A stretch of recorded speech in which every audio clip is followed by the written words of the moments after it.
diretamente do seminário Martin Busser. Venha cá, meu irmão, faça uso desse púlpito para a glória do Senhor. Vamos orar? Vamos ficar em pé e vamos orar, meus irmãos. Senhor, nós estamos diante do Senhor. A tua palavra, o salmista Davi nos diz que por mais que nos escondemos no mais profundo abismo, lá o Senhor está. E nós estamos aqui, Senhor, de uma forma pública, um culto público, para celebrar o Senhor. E nesse momento, Pai, iremos refletir na tua palavra e oramos, Pai, pela vida do Gabriel. Eu oro que o Senhor use os seus lábios, a sua mente para a tua glória. Eu peço que o Senhor também abra a nossa mente, aquece o nosso coração para receber aquilo que o Senhor tem para nós, Senhor. Abençoe esse momento e que o teu nome, Pai, seja sempre glorificado no nosso meio. Em nome de Jesus. Amém.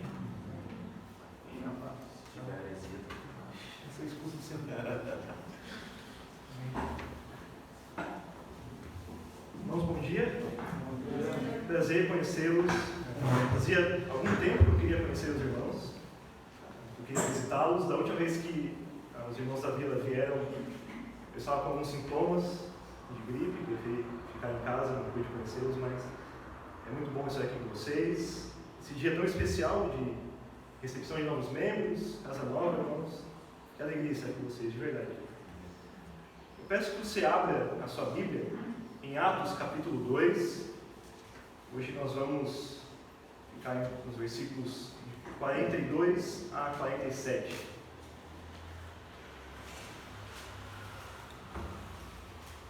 O título desse sermão, irmãos, é A Prática da Verdadeira Igreja. Nós vamos ver quais são as práticas de uma igreja autêntica nesses versículos de Atos capítulo 2.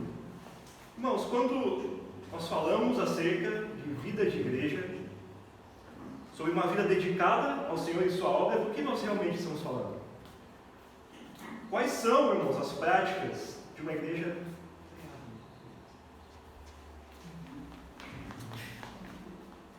Quais são as práticas de uma igreja verdadeira? Você já se perguntou isso alguma vez? Já tentou responder qual deve ser a procedência de uma igreja autêntica? Pergunto isso, irmãos, porque apesar da pergunta parecer óbvia, pode parecer óbvia, muitas igrejas se dedicam a responder essas perguntas de uma forma essencialmente carnal, aderindo a práticas de invenções humanas para seus cultos, transformando todas as suas atividades somente com o objetivo de atrair as pessoas através de arte, de diversão e entretenimento, e somente depois pregar a elas o Evangelho. Cultos transformados em espetáculos somente para agradar os incrédulos e tê-los no meio da igreja. Mas nós vamos ver nesse texto, irmãos, quais são as práticas de uma igreja bíblica centrada na palavra e cheia do Espírito. Então vamos ler Atos capítulo 2, acompanhe comigo, verso 42 ao 47. Diz assim a palavra do Senhor: Eles se dedicavam ao ensino dos apóstolos e à comunhão, ao partir do pão e às orações. Todos estavam cheios de temor, e muitas maravilhas e sinais eram feitos pelos apóstolos. Os que criam mantinham-se unidos e tinham tudo em comum. Vendendo suas propriedades e bens, distribuíam a cada um conforme a necessidade, conforme a sua necessidade.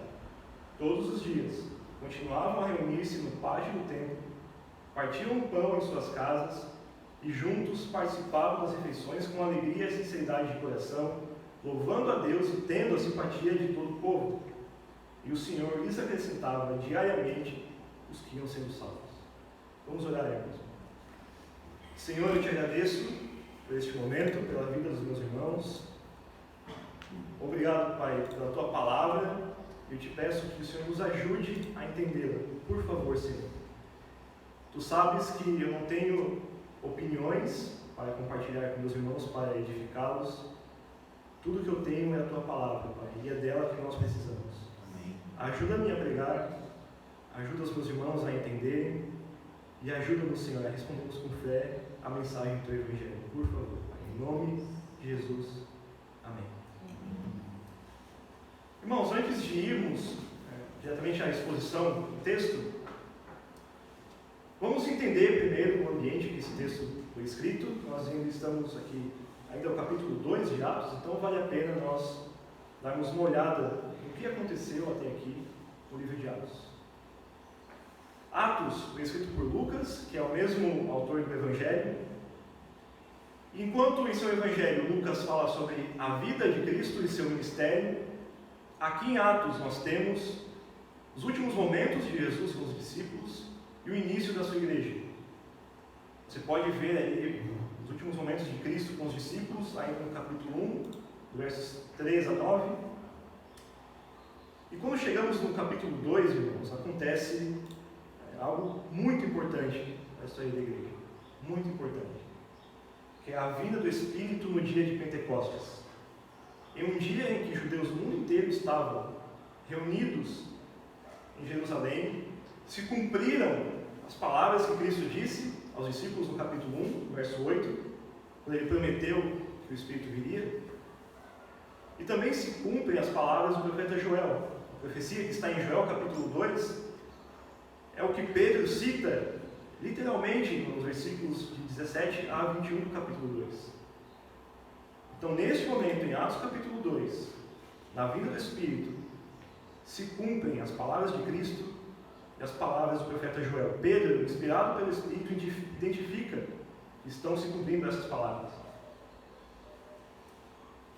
A profecia, irmãos, dizia que o Senhor derramaria do seu Espírito sobre todos os povos, que haveriam sinais e maravilhas, milagres aconteceriam, e que todo aquele que invocar o nome do Senhor será salvo. Atos capítulo 2, no verso de número 21. Após identificar o cumprimento dessas profecias, Pedro também identifica Cristo como o Messias prometido do Antigo Testamento. O povo aguardava a vinda do Messias, aquele que salvaria o povo, e Pedro diz claramente que este alguém era Jesus Cristo. Você pode ver isso nos capítulos seguintes, no capítulo 2, principalmente nos versos 22 até o 35. E esse sermão, irmãos, de Pedro impactou o povo de tal forma que não foi nem necessário que Pedro fizesse apelo a eles. Mas o próprio povo, ao ouvir a pregação de Pedro, diz: irmãos, o que faremos? O povo pergunta isso a ele. Pedro então prega a eles a mensagem da salvação, os convida ao arrependimento e ao batismo. E o resultado, irmãos, deste sermão de Pedro foi que 3.000 pessoas foram convertidas e acrescentadas à igreja do Senhor. Isso está no versículo 41 do capítulo 2. E aí nós entramos no versículo 42 até o 47, e a grande verdade que esse texto nos diz é sobre a prática de uma igreja cheia do Espírito Santo. E olhando para esse texto, a essa parte do capítulo 2, a última parte do capítulo, existem pelo menos 3 práticas, irmãos, de uma igreja que é cheia do Espírito. E agora nós vamos vê-las. Em primeiro lugar, uma igreja cheia do Espírito Santo se dedica ao estudo da palavra de Deus. Leia comigo o verso 42, por favor. Eles se dedicavam ao ensino dos apóstolos e à comunhão, ao partir do pão e às orações. Veja como o texto começa, irmãos. Eles se dedicavam ao ensino dos apóstolos. Quem são eles? Eles são essas pessoas que foram convertidas no versículo 41. Foram batizadas e acrescentadas à igreja. E aqui Lucas poderia começar destacando várias outras práticas de uma igreja. Mas Lucas faz questão de destacar e dar ênfase em dizer que eles se dedicavam ao ensino e ao estudar das Escrituras. Quando nós olhamos, irmãos, para esta igreja que acabou de surgir em Atos, se dedicando ao ensino dos apóstolos, ao ensino da palavra de Deus, será que as igrejas dos nossos dias se assemelham a essa igreja? Irmãos, No meio evangélico é dita uma frase que vocês provavelmente conhecem: a Bíblia é a nossa única regra de fé e prática. Amém. Isso é verdade, irmãos. De fato, a Bíblia é a nossa única regra de fé e prática. Mas, quando nós olhamos, irmãos, para a realidade das igrejas do nosso país, da nossa cidade, é isso que elas têm feito. Elas olham para a Escritura como regra de fé, como aquilo que devemos crer, e também fonte de autoridade para nossas práticas. Elas buscam nas Escrituras quais práticas pertencem à igreja e o que a igreja deve praticar. Irmãos, a maioria dos evangélicos entende esta frase em um sentido muito imediato, de que a Bíblia nos diz o que devemos crer. Devemos crer em um só Deus, que é Pai, Filho e Espírito Santo, que a salvação é somente por Cristo e pela fé. Mas por vezes, irmãos, a Bíblia é negligenciada como fonte de prática para nós. Ela acaba sendo negligenciada como fonte daquilo que devemos fazer quando nos reunimos como igreja. E nós devemos lembrar, irmãos, que a igreja pertence ao Senhor, portanto é Ele quem dita as regras da sua igreja. Quando Paulo escreve aos Efésios, no capítulo 2, verso 20, ele diz aos crentes que ele chama de membros da família de Deus, ele diz que eles estão edificados sobre o fundamento dos apóstolos e dos profetas, tendo Jesus Cristo como pedra angular. E este é o fundamento da igreja. A palavra do nosso Deus, pregada pelos profetas e pelos apóstolos, é tudo o que a igreja precisa. É tudo o que nós precisamos, irmãos, para conhecer a Deus e para saber o que devemos fazer como igreja do Senhor. E por isso, irmãos, é inaceitável que uma igreja se dedique a promover diversão e entretenimento para a sociedade. Isso gera menosprezo pelas Escrituras, irmãos. O mundo já está cheio de lugares que promovem entretenimento e diversão. Você quer diversão? Vá ao shopping, vá ao cinema. Esses lugares são especializados nisso. Mas de todas as instituições que existem, somente uma promove o Evangelho. Somente uma pode promover a palavra do Senhor, que é a igreja. E se a igreja, irmãos, não se dedica à pregação do Evangelho, não se dedica à palavra do Senhor, quem então pregará? Se nós nos reunirmos como igreja e não nos dedicarmos a aprender a palavra, que proveito teremos para a nossa vida espiritual, irmãos? Nós somos salvos mediante a pregação do Evangelho, mediante a palavra, porque foi este o meio que o Senhor escolheu para nos alcançar. Paulo, em 1 Coríntios, capítulo 1, diz que aprove ao Senhor salvar o seu povo pela loucura da pregação. Foi esse o meio que fomos salvos. E a palavra não tem o seu papel somente no início da nossa caminhada cristã, no momento da nossa conversão. Mas ela se estende ao longo de toda a nossa caminhada de fé, irmãos. Durante todo o nosso tempo de fé, a Escritura sempre estará presente. Ela terá o seu papel durante toda a nossa vida. Justamente porque a Bíblia não é um livro comum como qualquer outro. Não é um livro que você consegue esgotar as verdades dele e que você consegue saber o suficiente a ponto de você não precisar mais deste livro. A Bíblia é a palavra do nosso Deus, irmãos, divinamente inspirada e preservada soberanamente ao longo dos séculos, e chegou até nós para nos comunicar a mensagem da nossa salvação, e através dela, não somente somos salvos, mas somos também constantemente exortados, encorajados, corrigidos pelo Senhor. Nossa esperança é renovada à medida que ouvimos a pregação da palavra, e a palavra deve ser o centro de nossos estudos, a base do nosso discipulado.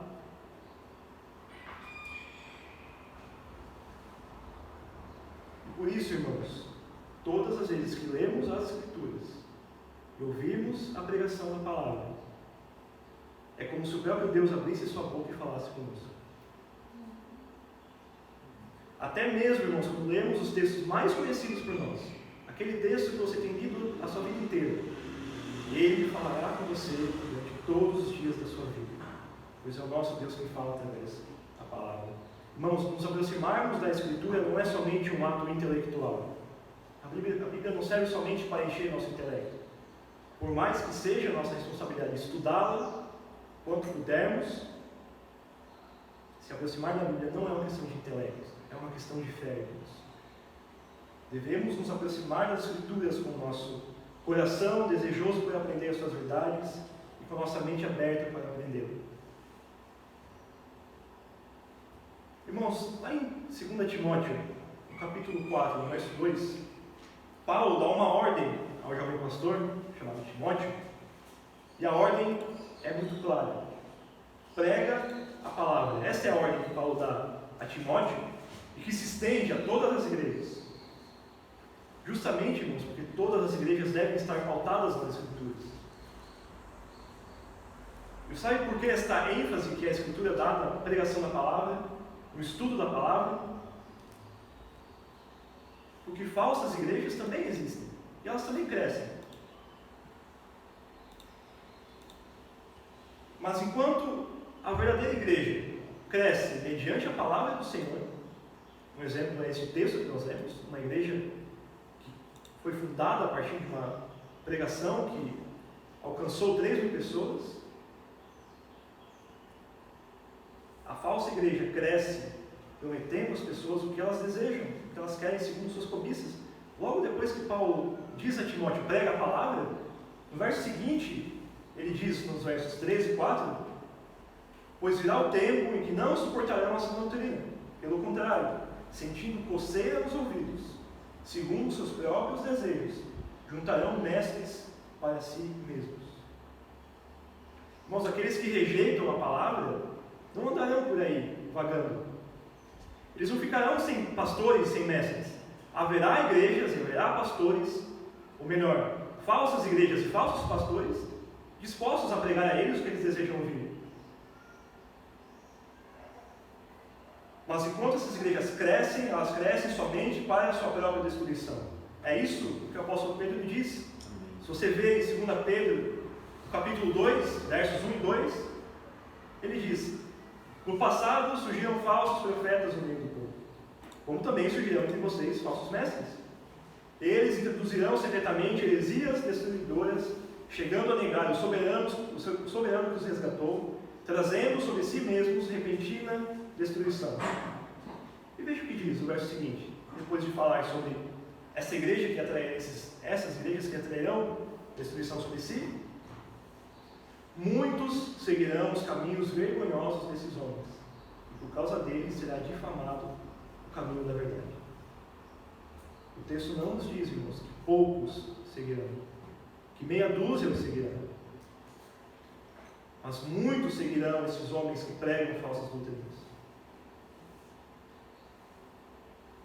Você sabe a diferença entre uma igreja verdadeira, cheia do Espírito, e uma falsa igreja? A diferença é que uma se dedica a essa doutrina, à palavra do Senhor, enquanto a outra se dedica a heresias. E qual é a diferença entre um crente verdadeiro e alguém que aparenta ser crente? Um se dedica continuamente à palavra, tal como nossos irmãos faziam. O outro se dedica somente a buscar as suas cobiças. Portanto, irmãos, uma igreja guiada pelo Espírito se dedica à palavra do Senhor. Os seus cultos são conforme a Escritura nos diz. Os seus estudos são conforme a Escritura. Os seus discipulados são conforme a palavra. Todas as atividades dessa igreja são centradas na palavra de Deus. E os seus membros, particularmente, também se dedicam à leitura da palavra em suas vidas diárias, tendo a Bíblia como prioridade na vida cristã. Portanto, irmãos, uma igreja cheia do Espírito se dedica à palavra de Deus. Em segundo lugar, uma igreja cheia do Espírito se dedica à comunhão. Leia comigo agora os versos 44 a 46, por favor. Os que criam mantinham-se unidos e tinham tudo em comum, vendendo suas propriedades e bens, distribuíam a cada um conforme a sua necessidade. Todos os dias continuavam a reunir-se no pátio do templo, partiam pão em suas casas e juntos participavam das refeições com alegria e sinceridade de coração. Irmãos, que algo fique muito claro para nós aqui. O culto público no dia de domingo é a atividade mais importante da igreja. Que fique claro. Esta é a reunião mais importante que nós temos de participar. Durante a nossa semana, nosso coração deve ser preparado para essa santa convocação que acontece no culto público. Este culto, irmãos, é uma foto do que nós faremos pela eternidade, quando estaremos juntos diante do nosso Deus, o adorando. Mas a vida cristã não se resume somente a participar dos cultos. O texto diz: eles mantinham-se unidos. Irmãos, a unidade é uma das características da igreja do Senhor. Na igreja nós temos tanto diversidade quanto unidade. Diversidade, obviamente, não no sentido que o mundo apresenta, mas a diversidade da igreja, irmãos, se dá no fato de que ela é composta por homens e mulheres, jovens e idosos, negros e brancos, pessoas com convicções políticas diferentes, pessoas com escolaridade diferentes. Todos estes compõem a igreja do Senhor. Pois veja o que Paulo diz em Gálatas, no capítulo 3, versos 26 a 28. Todos vocês são filhos de Deus mediante a fé em Cristo Jesus. Pois os que em Cristo foram batizados, de Cristo se revestiram. Não há judeu nem grego, escravo nem livre, homem nem mulher, pois todos são um em Cristo Jesus. Por isso, irmãos, a igreja não pode se dividir em pequenas facções.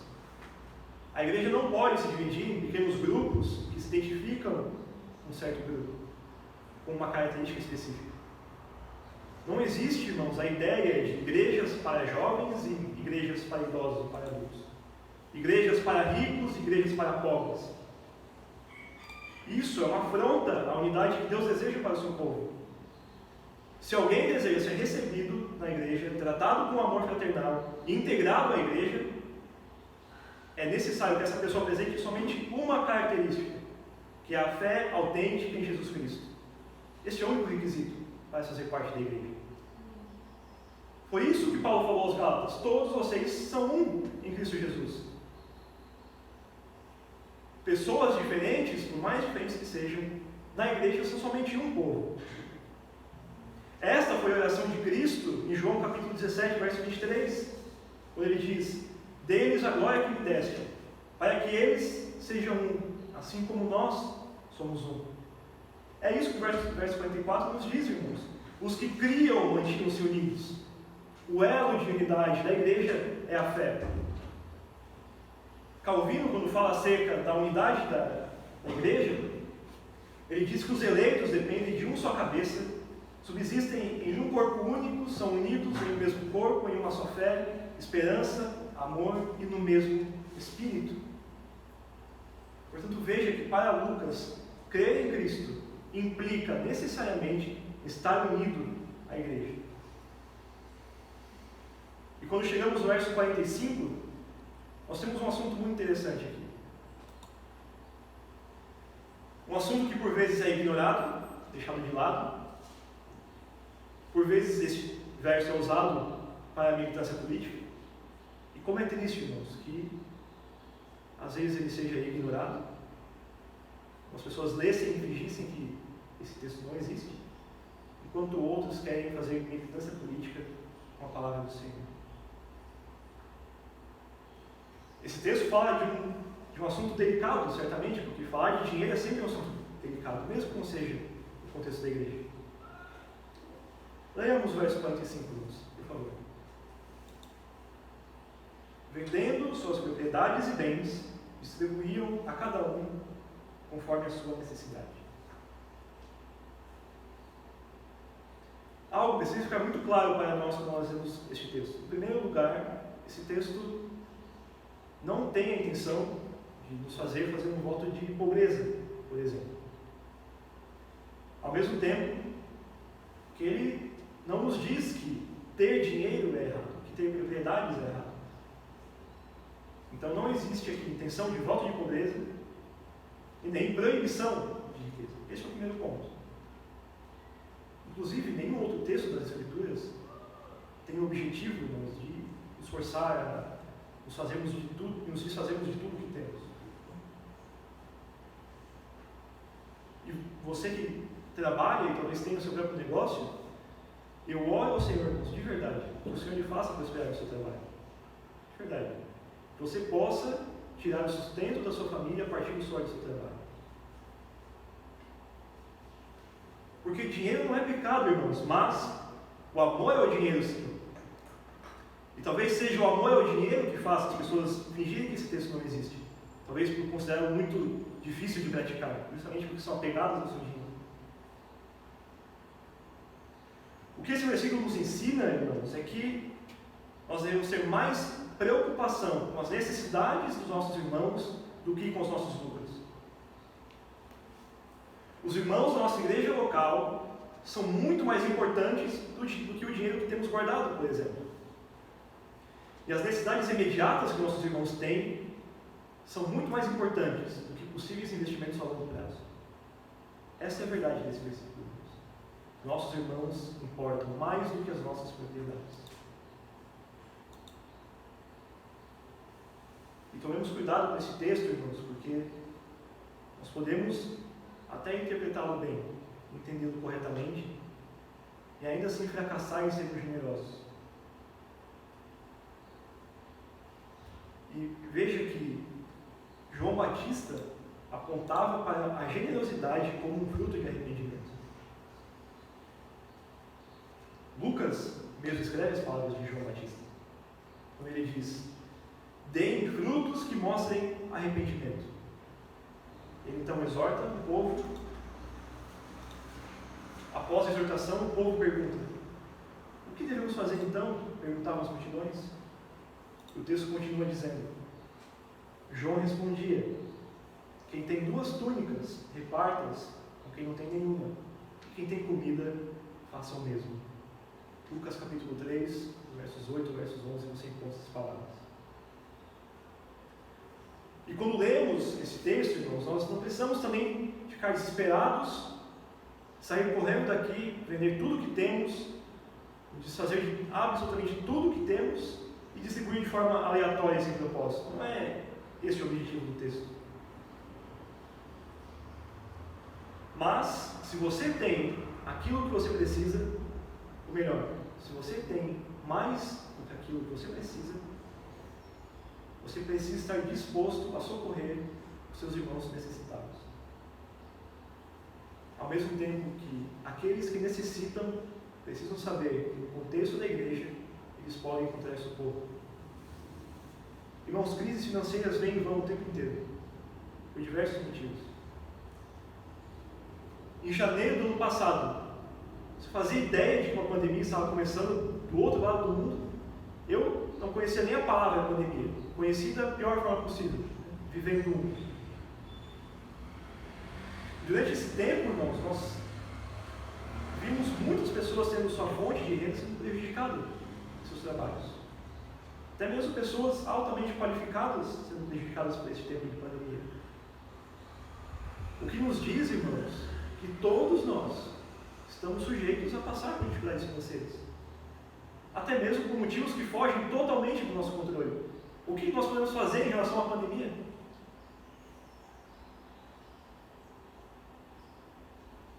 Por isso, irmãos, todos estamos sujeitos às dificuldades. E todos nós que temos aquilo que precisamos ser generosos com aqueles que precisam ser socorridos. E veja, no versículo 46, o texto diz que eles se reuniam diariamente. Eles partiam pão em suas casas, tinham refeições juntos, e tudo era feito com sinceridade de coração e alegria. Veja que a prática religiosa dessa igreja, o assunto da piedade, as orações faziam parte do dia a dia dessa igreja.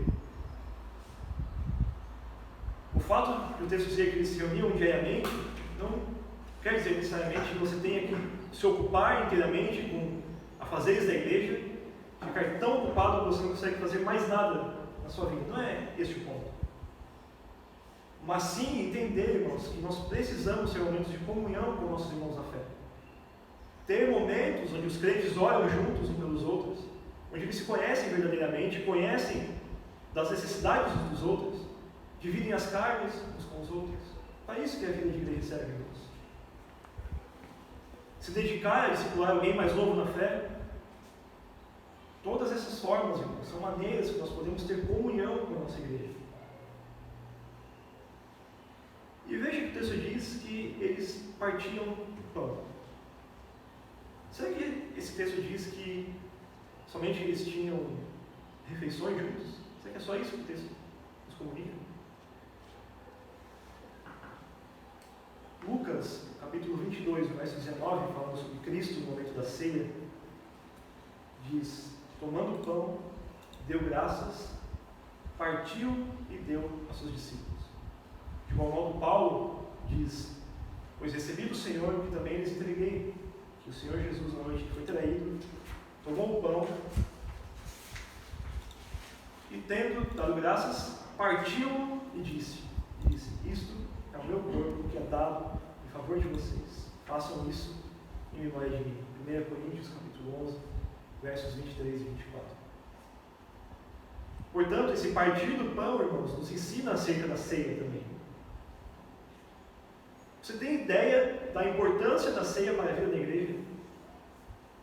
O quão importante é para nós neste momento? Irmãos, no momento da ceia, nós não estamos unidos apenas uns com os outros aqui, como igreja. Mas nós nos unimos ao próprio Cristo e anunciamos sua morte e sua ressurreição. E ainda algo muito importante nos é lembrado, irmãos, neste texto: sinceridade de coração. Lembre-se que Deus deseja que nós adoremos em espírito e em verdade. E pode ser que você tome parte de todas as atividades da sua igreja, participe do culto em todos os seus elementos, venha em todos os cultos de domingo, mas ainda assim ser repreendido pelo Senhor por não fazer com sinceridade de coração. Irmãos, o versículo 47 completa o verso de número 46. Leia comigo o início do verso de número 47. Louvando a Deus e tendo a simpatia de todo o povo. Veja que os de fora da igreja percebiam a alegria e a sinceridade que esse povo se dedicava às suas práticas religiosas.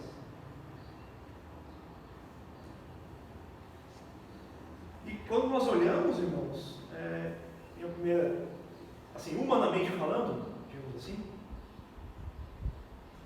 o que há de tão espetacular em se reunir no momento durante o domingo, pensando aqui, claro, na mente de um incrédulo, o que há de tão espetacular que atrai um incrédulo até aqui para ouvir louvores e pregação do Evangelho?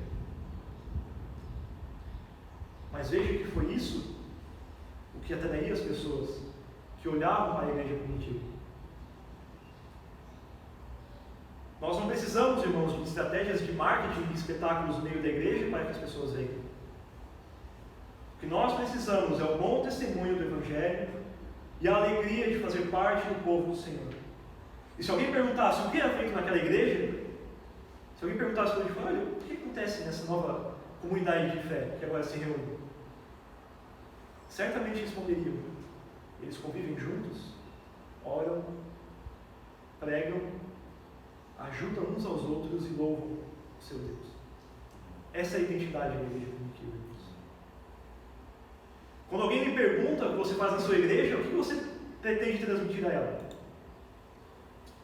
Se alguns anos atrás alguém me perguntasse isso, o que eu faço na minha igreja, principalmente se fosse um jovem da minha idade, eu iria me esforçar o máximo para identificar alguma coisa na minha igreja, algo que seja muito divertido para aquele incrédulo, a fim de dizer para ele o que eu faço lá, com o objetivo de que ele viesse e talvez, quando ouvisse a pregação, fosse convertido ao Senhor.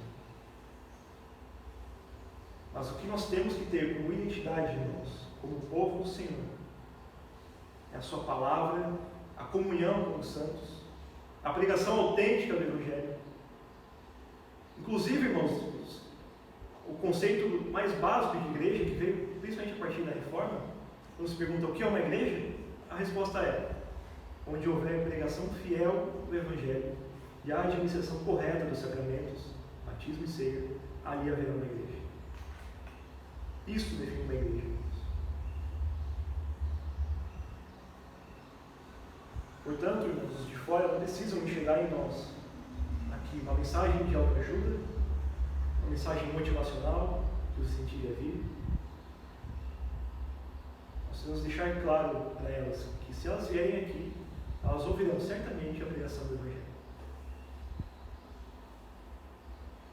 Em terceiro lugar, irmãos, a terceira prática de uma igreja cheia do Espírito é uma igreja que cresce mediante a pregação do Evangelho. Verso 47, leia comigo a última parte do verso 47, por favor. E o Senhor lhes acrescentava diariamente os que iam sendo salvos. Essa igreja crescia, irmãos. Ela não cresceu somente na pregação de Pedro, quando 3.000 foram convertidos. Ela continuava crescendo. E qual era o método de crescimento dessa igreja? O que eles faziam, o que os membros dessa igreja faziam para que ela crescesse? Por mais que o texto não diga explicitamente isso, nós podemos com certeza concluir que a igreja crescia mediante a pregação da palavra e a salvação daqueles que recebiam a mensagem do Evangelho. Com certeza é assim que ela crescia. Se dedicando ao evangelismo dos incrédulos. O texto diz aqui que Deus acrescentava os que estão sendo salvos, porque de fato a salvação pertence ao Senhor. O mérito da salvação não está nem naquele que prega, em ter uma boa performance como pregador, e o mérito também não está naquele que recebe a mensagem. O mérito está no Senhor, que através do seu Espírito abre os corações e faz com que as pessoas creiam em seu Filho Jesus Cristo. O que aconteceu no verso 41 está acontecendo aqui de novo. Pregação do Evangelho, arrependimento, batismo e inclusão na membresia da igreja. Você percebe como isso se repete? Foi isso que aconteceu no verso 41 e está acontecendo aqui de novo e acontece durante toda as plantações de igrejas do Novo Testamento. Isso sempre está presente. Esta é a ordem correta: pregação, arrependimento daqueles que ouvem, batismo e inclusão na membresia da igreja. Porque por natureza, irmãos, a igreja é o povo de Deus. Por isso, somente aqueles que demonstram sinais de um novo nascimento, sinais de arrependimento e fé autêntica em Cristo podem fazer parte dela. O culto, o momento de culto, é aberto a todos. Todos são bem-vindos aqui para ouvir a pregação do Evangelho. Mas a membresia da igreja, ser contado como membro da igreja do Senhor, isto é inclusive somente para aqueles que demonstram que nasceram de novo, que confessaram Cristo como Senhor e Salvador. Outra coisa que esse texto nos ensina é que nós não precisamos nos preocupar com o crescimento da igreja, pois o crescimento é dado pelo próprio Deus. Não, se você observar, você verá que, geralmente, igrejas bíblicas, igrejas fiéis à palavra, elas crescem de uma forma mais lenta do que igrejas pragmáticas. Você pode observar isso. Igrejas pragmáticas que negociam a verdade do Evangelho, que não pregam sobre pecado, que fazem de tudo para atrair as pessoas, essas crescem muito rápido. De fato, este método de crescimento funciona. As pessoas vêm.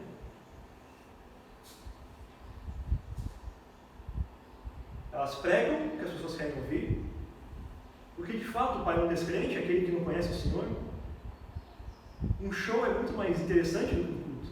De fato, para aqueles que são inimigos do Senhor, isso é muito mais interessante. Mas o que lemos em 2 Pedro, capítulo número 2, o que Paulo fala a Timóteo, é que os falsos mestres pregarão o que as pessoas querem ouvir, e geralmente essas pregações estão relacionadas ou a riquezas. Nós temos as igrejas neopentecostais pregando sobre dinheiro e riquezas, ou as igrejas modernas pregando agora mais sobre bem-estar, palavras leves, sem menção de pecado, de juízo, uma vida sem preocupações. E essas igrejas crescem acreditando em que estão fazendo um bom trabalho, que estão tendo sucesso. No entanto, o sucesso de um ministério não é expresso pelos seus números, mas sim pela sua fidelidade ao Senhor. É assim que nós medimos, irmãos. A saúde de uma igreja, o sucesso de uma igreja. A obediência ao Senhor, irmãos, em cumprir aquilo que Ele nos ordena, demonstra a saúde da igreja, não o seu número de membros. Irmãos, se o crescimento da igreja dependesse de nós, Lucas não diria que era o Senhor que nos acrescentava na igreja. Certamente a ênfase estaria em nós, a nossa obrigação de fazê-la crescer. Mas a ênfase aqui é no ato do Senhor, ato soberano de Deus em salvar e acrescentar aqueles que se arrependem à sua igreja. O que cabe a nós, irmãos? A parte que nos cabe é sermos fiéis ao Senhor na pregação da palavra, a obediência ao Senhor e aquilo que Ele diz em sua Escritura. Irmãos, Deus é o dono da igreja. Você pode ter certeza que Ele é o maior interessado no sucesso da sua igreja. Tenha certeza disso. Sabendo que Ele é o dono da igreja, Ele é o Senhor da igreja, e que Ele é o maior interessado em que essa igreja vá bem, nós podemos, irmãos, descansar no Senhor, nos esforçando, claro, a servir a igreja naquilo que podemos. De fato, devemos nos esforçar nisso, mas descansando de que Ele é quem faz a igreja crescer.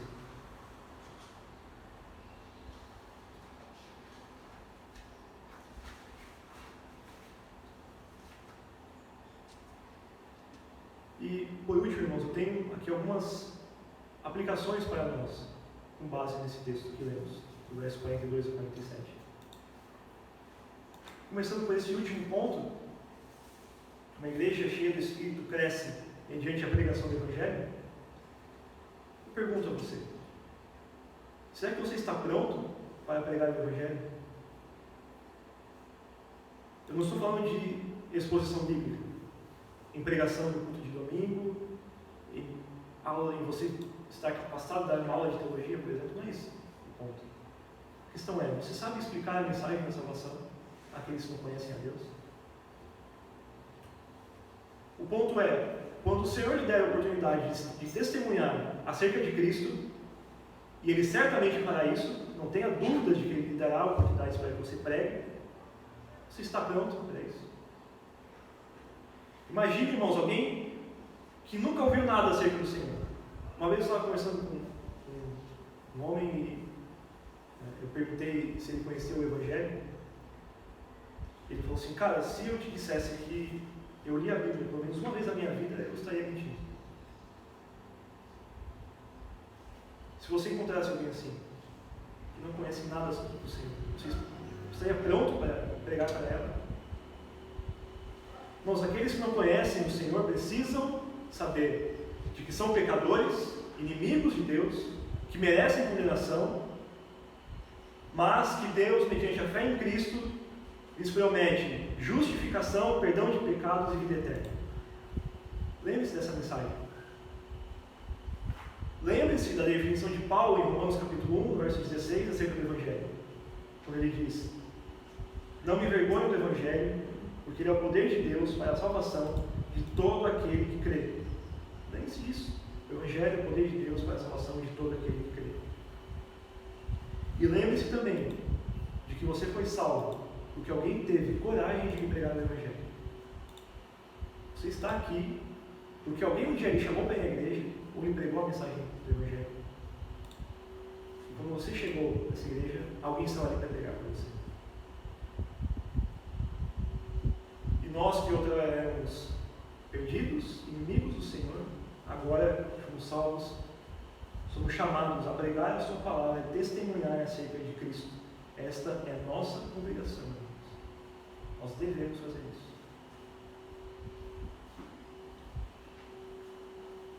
Em segundo lugar, irmãos, como tem sido a sua comunhão com seus irmãos? Eu não pergunto aqui de quantas reuniões você participa. Isso é importante também, claro, mas você ainda se alegra de fazer parte de uma igreja, em estar em comunhão com seus irmãos? A alegria que a salvação traz ainda está presente em você? Várias vezes, irmãos, o Senhor repreendeu o seu povo, dizendo que o seu povo lhe honrava com os lábios, mas o coração dele estava distante de Deus.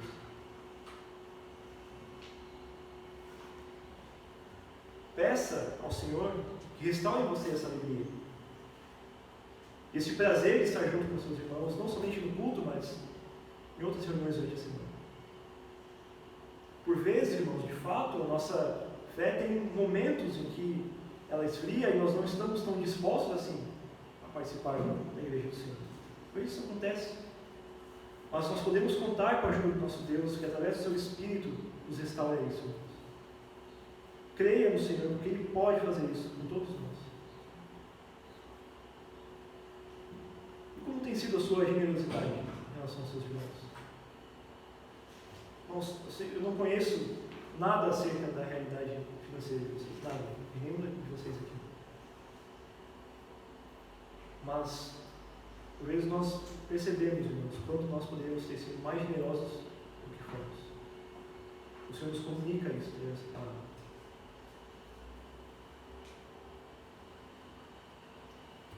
E quanto você tem se dedicado à palavra do Senhor? Lembrando de como o texto começou, dizendo que eles se dedicavam ao ensino dos apóstolos. Quanto que nós nos dedicamos a isso? Nós só podemos conhecer o nosso Deus mediante a palavra. Nós podemos conhecer alguns dos seus atributos contemplando a criação, claro.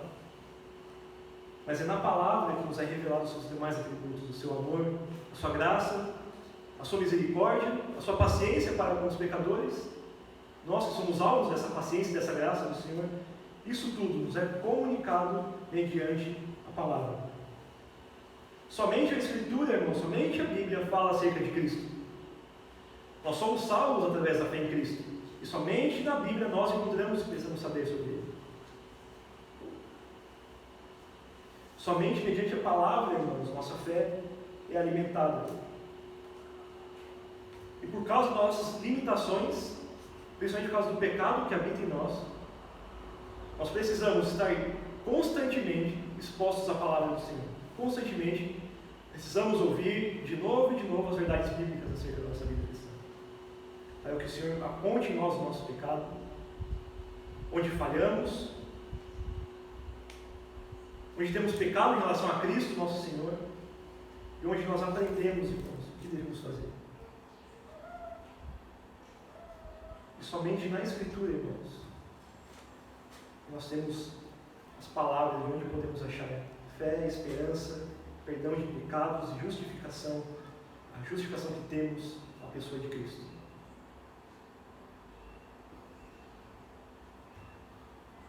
Irmãos, eu concluo dizendo que a minha oração, o meu desejo é que essa igreja cresça tal como essa igreja de Atos crescia. Irmãos, que Deus lhes acrescente aqueles que vão sendo salvos. Vocês cresçam de uma maneira saudável, mediante a pregação do Evangelho, confiando no dono desta obra, que é o próprio Deus. Vamos orar, irmãos. Senhor, nós te agradecemos, primeiramente, Senhor, pela salvação que temos em Cristo Jesus. Pai, este é o maior milagre que nós podemos receber. A salvação, o perdão dos nossos pecados, Senhor, foi o maior milagre que o Senhor nos deu e o maior milagre que o Senhor pode nos dar. Eu te agradeço pela vida dessa igreja, por cada irmão que está aqui. Que o Senhor os abençoe, Pai. Por favor, concede o crescimento da tua igreja conforme a tua vontade. Mantenha os meus irmãos firmes na verdade do Evangelho. Firmes, irmão, na comunhão com o Senhor. Firmes na dedicação à tua palavra, às orações, à ceia do Senhor. Por favor, Pai, cuida dos meus irmãos e desta igreja e os abençoa, por favor. Em nome de Cristo Jesus nós oramos.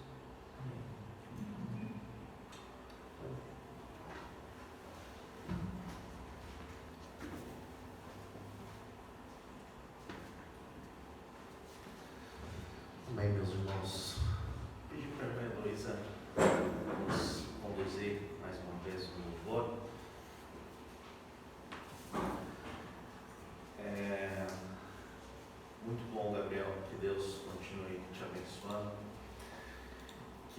alegria saber que Deus tem levantado pregadores do Evangelho no nosso estado. Somos necessitados disso e de maneira fiel. E exatamente assim é como nós temos em mente e coração, é crescer conforme as Escrituras nos ensinam.